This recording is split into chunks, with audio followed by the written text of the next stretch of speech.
I never believed in an afterlife. Not until the night I watched my own body being lowered into a grave from the outside. Nightbound Bloodline presents 5 True Tales from the Edge of Shadow. What exists in the corners of our perception? In the silence between heartbeats on a lonely road? The accounts you are about to hear were sent to us by ordinary people.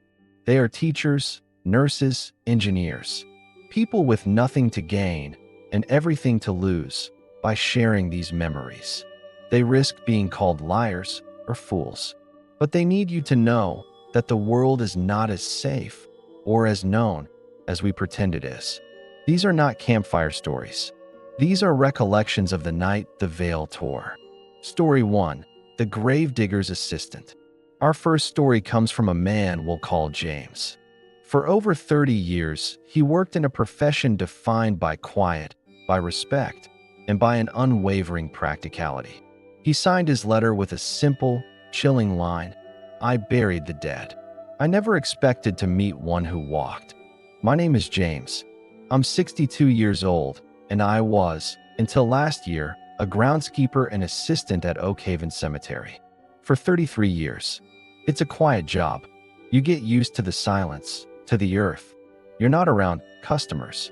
You develop a respect for the process, for the finality of it. I'm not a spiritual man. Never have been. My philosophy was simple. You live, you die, we put you in the ground. End of story. I'd heard all the ghost tales from the others. The new guys getting spooked by a rustling bush or an owl. I'd just shake my head and light my pipe. It was just trees and stone and old bones. The night it happened was last October. Crisp air, clear sky. A full moon, so bright it cast sharp shadows from the headstones. I was working late, which wasn't unusual. A vault had been delivered for a morning burial, and I needed to prep the site.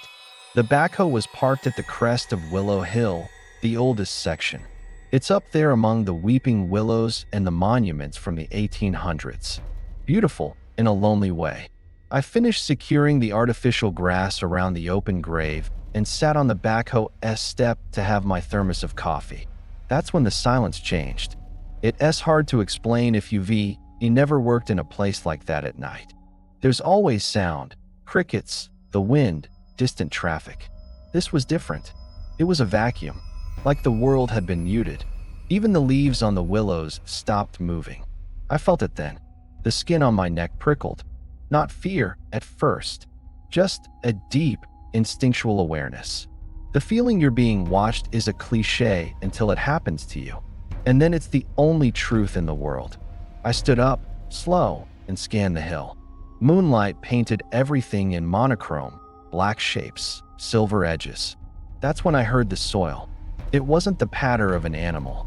It was a heavy, wet shhhhh sound, like a spade being dragged through wet earth.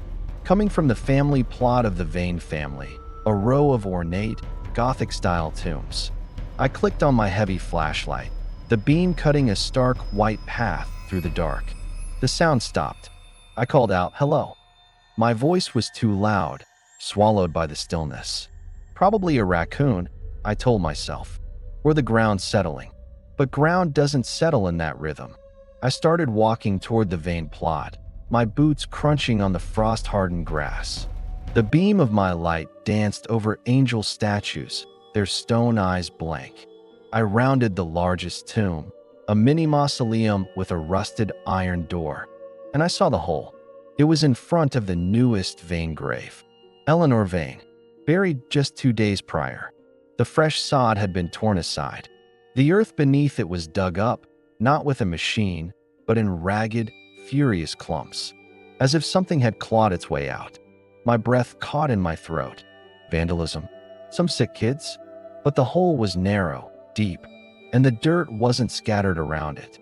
It was piled behind the headstone, as if whatever emerged had pushed it all backward, out of its way. A cold, sour smell hit me then. Not decay exactly. It was older. Damp clay, moldering linen, and something else, like ozone after a storm, but corrupted. My light trembly, I pointed it into the dark mouth of the grave. The coffin lid was splintered. shattered from the inside. And it was empty.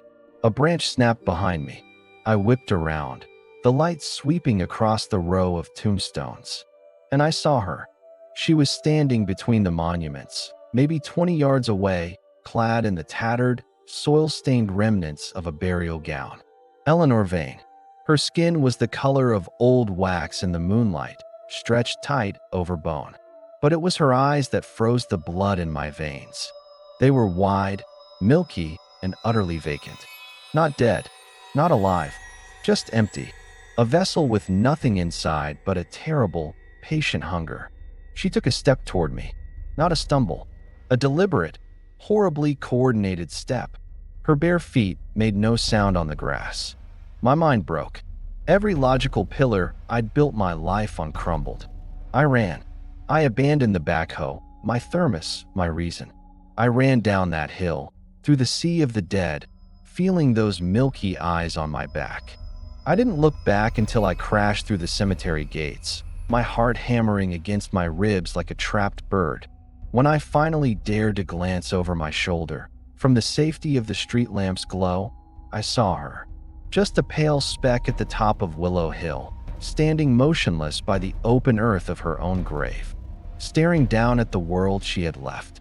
And I knew, with a certainty that chills me to this day, she wasn't looking at the town. She was looking at all the other graves. I never went back. Not for my tools, not for my final paycheck. I called the police from a payphone, mumbled something about vandalism, and hung up. What could I say? The next morning, I read a small paragraph in the local paper. Grave desecrated at Oak Haven. They blamed it on animals. They said the coffin was damaged. They didn't mention a body. I've wondered every day since where she went. If she's still out there, in the forgotten places, walking under that same cold moon. The smell, that smell of wet clay and storm air. I catch it sometimes now, on the wind outside my window at night. And I know, the door that should stay shut is open. A shattered coffin, an empty grave, the walking reminder that some doors, once opened, cannot be closed. James's account forces us to question the very finality we cling to.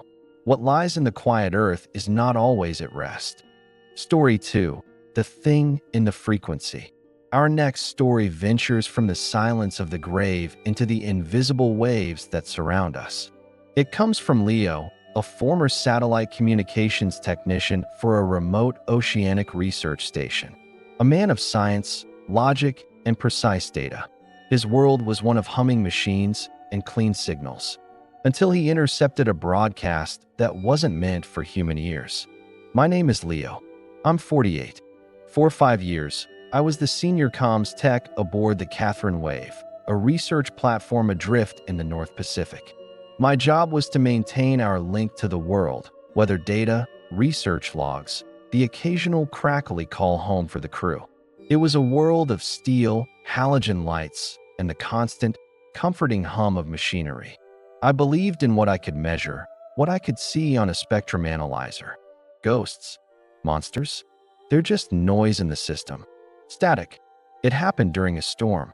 Not your average squall. A monster of a thing that shoved our platform around like a toy. The sky was black. The seas were mountains. All non-essential systems were powered down. I was alone in the comms shack, monitoring the emergency bands, watching for maydays. The air tasted of ozone and salt. That's when my secondary receiver, a piece of kit I kept tuned to scan through low-frequency bands, caught a spike. It wasn't a distress signal. It was a frequency so low it was almost subaudible, a rumble you felt in your teeth more than heard. And it was structured, a pattern.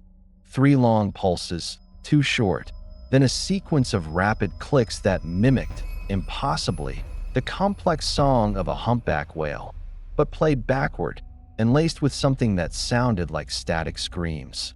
My skin crawled. This wasn't natural. I locked onto it, amplifying, filtering. The signal was coming from the west, but the source location on my screen was nonsensical. It plotted not on the surface, but below it. Deep. Kilometers deep. I routed it to the speakers. The sound that filled the shack wasn't just sound. It was a pressure. The deep pulses felt like a physical hand pressing on my sternum. The clicks and screams seemed to scrape directly at the base of my skull.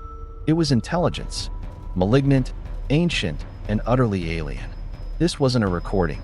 It was a broadcast. And then, through the porthole, I saw the lights. In the raging black of the storm-tossed sea, about a half-mile out, a patch of water began to glow. A sickly, pulsating green-blue, like rotten bioluminescence. It wasn't on the surface. It was beneath it, a vast, amorphous shape illuminating the water from within. It was easily the size of our platform. The light pulsed in perfect, horrific sync with the signal screaming from my speakers. The crew later said it was a rare electrical phenomenon. St. Elmo's fire on the water. They laughed, though it was nervous laughter. They didn't hear the signal. I never told them, because after the storm passed and the signal faded, something changed. The normal sounds of the ocean, the whales, the dolphins, they were gone. A silence as deep as the trench where that signal originated fell over that stretch of sea. Our instruments started glitching. Depth finders would show impossible geological structures rising and falling in minutes. Compasses spun lazily, and the dream started, not for the crew, for me. Visions of impossible geometry, of vast, lightless pressure, and a presence that was aware of me, that had noticed my listening. In the dreams, I'd hear a voice that wasn't a voice. It would whisper coordinates, the same coordinates, over and over, a point in the Mariana Trench deeper than any man's submersible has ever gone. I left the Catherine Wave soon after. I took a desk job, far from any ocean. But sometimes, late at night, if the silence is too absolute, I'll hear it. The faint, subaudible thrum. Not in the air, in my walls, in my bones. It's tuning itself. And I know, with the cold certainty of a man who has read the wrong numbers, that something heard my receiver that night. Something woke up, and it's trying to find the source of the little light that was listening back. A signal from the abyss. A light in the deep. Leo's story reminds us that the unknown isn't confined to forgotten forests or crumbling houses. It exists in the voids between stars and in the lightless trenches of our own world, broadcasting on frequencies that can unmake a sane mind. Story 3, The Highway Shadow. Our third tale takes us to the most mundane of places, the open road. It comes from Maya, a long-haul trucker with over 2 million accident-free miles. Her world is the rhythm of tires on asphalt, the glow of dashboard lights, and the empty stretches between cities. She trusted her instincts, her rig, and the map, until the night the map showed a road that shouldn't exist, and something trusted her to follow it. Name's Maya, 51 years old. I've been driving an 18-wheeler since I was 22. My cab is my second home. You learn to read the road, the feel of it, the sounds. You also learn that some nights have a weight to them. This was on I-80, crossing Nevada. Bleak, beautiful, empty. The kind of empty that feels like you're the last person on Earth. It was 3 a.m. My GPS had glitched out an hour back, so I was on paper maps and memory. I saw the exit sign glow in my headlights. Silver Creek Road. Next service is 120 miles. My fuel was low. My coffee was lower. I took the exit. The ramp spiraled down into a darkness so thick my high beams just ate into it. No reflectors, no mile markers, just cracked asphalt and sagebrush. I drove for 20 minutes. No services, no creek, no silver. The road began to narrow, the center line fading to nothing. A sick feeling started in my gut. This wasn't right. Truck stops aren't down roads like this. I decided to turn around at the next wide spot. That's when I saw the fence. It loomed out of the darkness on the passenger side, 20 feet high, chain link, topped with rusted barbed wire that curled like thorns. It ran dead straight, vanishing into the night in both directions. And behind it, nothing. Just a flat, black plain under a starless sky. No mountains, no silhouette, just void. My radio, which had been playing static, died. Complete dead air. Then my headlights flickered. Not a power drain. Something passed in front of them. A shape, darting from one side of the road to the other. It was low, fast, and moved wrong, all jutting angles and skittering limbs. Like a dog, if a dog's joints were all backwards. I slammed my brakes. The rig groaned. I sat there, heart hammering, scanning with my spotlight. Nothing. Just the fence, the void, and that oppressive silence. I threw her in reverse. I'd find a place to turn. Hell, I'd rip up the desert if I had to. That's when the knocking started. Thump, thump, thump. Solid. Heavy. On the passenger side door of my cab. I froze. My cab is 10 feet off the ground. Nothing knocks on that door. I slowly, so slowly, turned my head. In my side mirror, I could see it. A reflection, not of the ground, but of a figure standing level with my window. It was a man-shaped silhouette, but stretched and thin, like a shadow pulled taut. It had no face, just a darker blotch where features should be. And it was leaning in, one long, arm-like limb raised, poised to knock again. But the worst part? The fence was behind it. I was looking at its reflection in my mirror, which meant the real thing was standing outside my passenger window. I didn't think. I punched the gas. The rig lurched forward. I didn't look back. I drove, white-knuckled, for what felt like hours, the fence an endless blur. I finally found a break, a place where the asphalt just ended in a dirt turnaround. I wrestled that rig around, nearly tipping us, and gunned it back the way I came. When I saw the glow of I-80 in the distance, I almost cried. I merged back onto the interstate, my hands shaking so bad I could barely hold the wheel. At the first real truck stop, I asked about Silver Creek Road. The old-timer at the fuel desk just stared at his crossword. "Ain't no exit for Silver Creek on 80, he said, not looking up. "Not for 100 miles in either direction. You must have dreamed it, son." But I didn't dream the mud on my tires from that turnaround. I didn't dream the 4 long, parallel scratches, deep, scoring the metal, on the passenger side door of my cab, up near the window, as if something with very sharp fingers had tried, and failed, to find a way in. I still drive. It's what I do. But I never, ever take an exit at 3 a.m. And I've replaced all my mirrors with wide angles. I need to see what's behind me. Because some roads, they don't lead to places. They lead to conditions. And some things that live in those conditions don't need roads.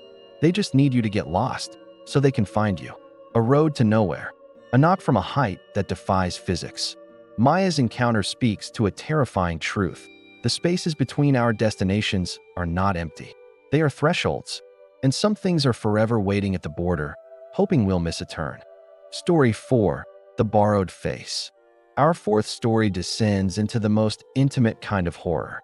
It comes from a woman we'll call Clara, a pediatric nurse whose life was defined by care, by comfort, by the trust in a child's smile. Her world was soft lights and lullabies, until the night a familiar face appeared at the window of a child's room, wearing an expression no living thing should ever make. My name is Clara. I'm 40.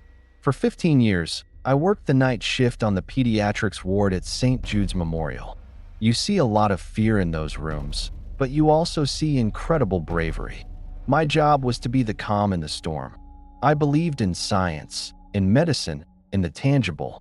The supernatural was a fairy tale for another time. The incident involved a little boy, Sam. He was 7, in for a routine overnight observation. Sweet kid, loved dinosaurs.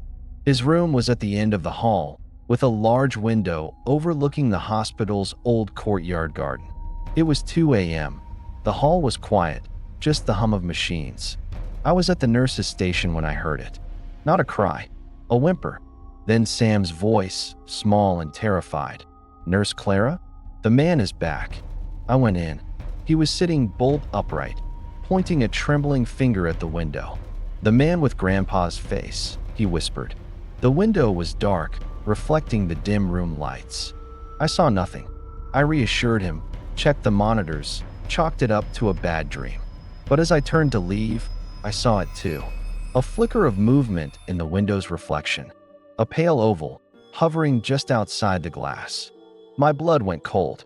I walked slowly to the window, my own reflection growing clearer. And then I saw him. Pressed against the glass was a face. It was the face of Sam's grandfather. I knew from the photos by his bedside. Every detail was perfect. The kind eyes, the wrinkles, the pattern of his white stubble. But it was stretched, like a mask held too close to a flame. And the expression, it was a smile. A wide, elastic, impossibly joyous smile. But the eyes were dead. Flat, black pools of nothing that held no recognition, no love, only a grotesque parody of warmth. This thing was wearing a dead man's face like a costume. It saw me see it. The smiling mouth opened, and a sound leaked through the double-paned glass. Not a voice, a wet, clicking gurgle like stones tumbling in a clogged drain. It was trying to speak, trying to say Sam's name. I slammed the blinds shut. I grabbed Sam, wrapped him in a blanket, and ran into the hall, hitting the emergency call button. Security did a sweep. They found nothing. No ladder, no footprints in the mulch below the second-story window. They said it was a reflection, a prank. I quit the next week. I couldn't go back. I visited Sam once after he was discharged. He was drawing with crayons. Not dinosaurs. He was drawing faces at a window. All of them were smiling. All of them had big, black, empty eyes. He looked at me and said, "The man was sad, Nurse Clara." He said he forgot what his own face looked like. He said he likes to borrow them for a while. I still wake up sometimes, my own face buried in my hands. And in that half-dreaming state, I feel a phantom pressure against my skin. A gentle, probing touch. As if something is on the other side of the darkness, studying the contours of my cheeks, the set of my jaw, learning how to wear me. Waiting for the night I forget what my own face looks like. A stolen visage. A kindness that is a lie. Clara's story chills because it violates the sanctuary of identity itself. It suggests that the things that watch from the dark don't always want our lives. Sometimes, they just want to borrow our skin and return it changed. Story 5. The Stone in the Field. Our final story returns us to the earth, but not to a cemetery. To a simple, forgotten field. It comes from Tom, a third-generation farmer, a man whose hands were calloused from real work and whose mind was rooted in the cycles of planting and harvest. He understood the land, until the land revealed something it had been hiding, something that fed on a different kind of growth. I'm Tom, 68 years old. My family has worked the same 200 acres in rural Vermont since my great-grandfather. You get to know every dip and hill, every stone that shouldn't be there. I don't believe in curses or Indian burial grounds or any of that nonsense. Dirt is dirt. Stone is stone. It was the summer the drought hit. Bad. The creek out back dried to a trickle, and the corn in the west field was stunted, pathetic.